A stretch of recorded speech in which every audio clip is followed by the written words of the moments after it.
but at this time something big was happening, but no one was aware of it nor was able to perceive it. Both the magnetic field and the gravity of the whole universe, which kept the galaxies and planets in certain distances from each other, was changing places. The whole process took about 3 seconds, so no one would notice it. The magnetic field and the gravity of the whole universe changes places once in its whole existence, and that was when the universe was at the middle of its lifespan, and right now was exactly that time in which the universe had lived half of its life and existence. Now there was another half to go, and then the universe would be destroyed. 0001. Midnight. It seems the camera is breaking a guy, the virus was starting to think, but his thought was cut off in the middle. The camera was starting to break and shatter. Boom. The camera broke, and the disappointed sighs of thousands of scientists were heard inside the conference room as the camera didn't go through. But what no one realized was that the virus, which no one knew that existed there in the first place, was no longer there. Chapter 2. Year 2000, Planet Earth. A wormhole with the size of cell opened up for a second somewhere in England, and it closed as quickly as it opened, but as it was too small, no one noticed it. Everyone was continuing their own things without noticing any differences whatsoever, completely in ignorance and unaware of the appearance of an existence that could determine the fate of their planet. WTF just happened? Did I just travel back in time? Is this 1 minute before? Virus thought to itself. It was completely confused, but as it was an artificial intelligence, it could quickly cast away its confusion and look at its surroundings, looking for hints of where it was right now.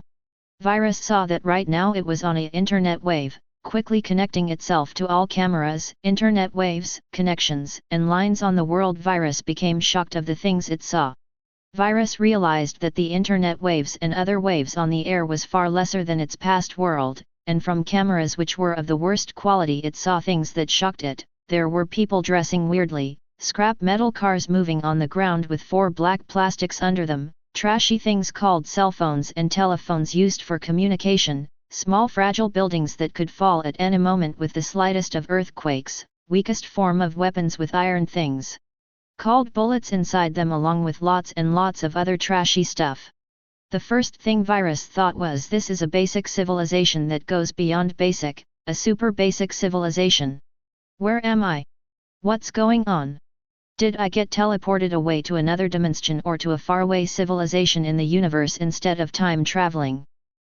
What exactly is going on? I'm gonna figure out exactly what is going on here and what wrecked up place I've ended in.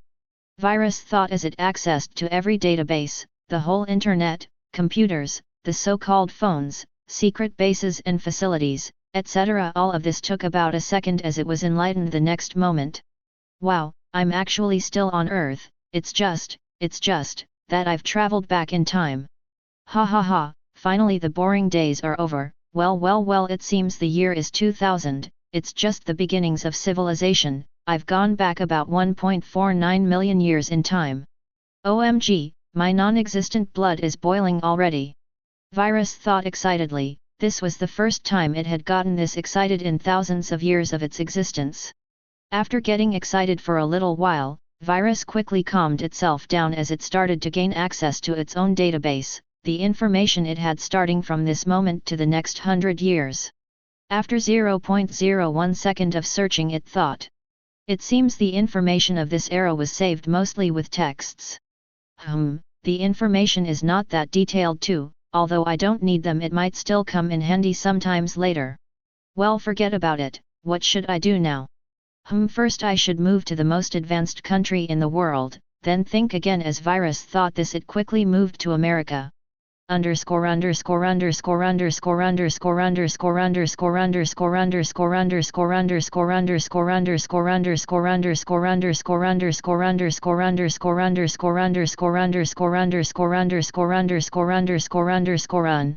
United States, New York, Manhattan.